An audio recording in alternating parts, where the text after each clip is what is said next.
৮ দলের সমাবেশে যোগ দিতে ইসলামী সমমনা দলগুলোর গাজীপুর ও ময়মনসিংহ বিভাগের নেতাকর্মীরা বাসে চেপে ও ব্যক্তিগত গাড়িতে ঢাকার উদ্দেশ্যে রওনা দিয়েছেন। ঢাকা ময়মনসিংহ মহাসড়কের নয়নপুর থেকে বিস্তারিত জানাতে যুক্ত হচ্ছেন প্রতিনিধি শিহাব খান।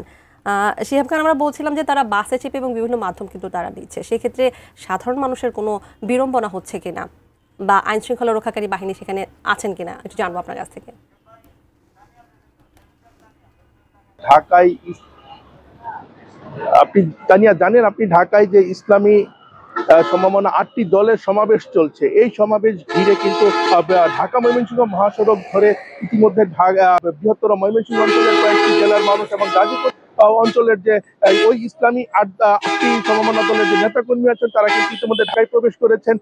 তারা ভোরের আলো ফোটার আগে অর্থাৎ ফজরের নামাজের পরপরই কিন্তু তারা ঢাকায় প্রবেশ করেছেন। এত তারা পর্যায়ক্রমে অর্থাৎ তাদের দলের যে নির্দিষ্ট গাড়িগুলো ছিল সেগুলো যারা মিস করেছেন, অর্থাৎ যে ওই সব গাড়িতে যারা যেতে পারি তারা কিন্তু এখন বিকল্প যান, অর্থাৎ যাত্রীবাহী যে বাসগুলো রয়েছেন সেই বাসে করে আমরা তাদের এখন ঢাকায় যেতে দেখেছি।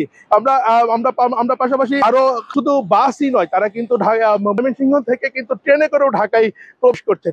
এখন পর্যন্ত এই মহাসড়কে এই ইসলামী সমমনা যে ৮টি দল রয়েছেন এইসব নেতাকর্মীরা কিন্তু ঢাকায় কিন্তু প্রবেশ করছেন বিভিন্ন বাসে করে, ট্রেনে করে এবং উৎসবমুখর পরিবেশে কিন্তু তারা কিন্তু ঢাকায় প্রবেশ করছেন বলে আমরা জানতে পেরেছি।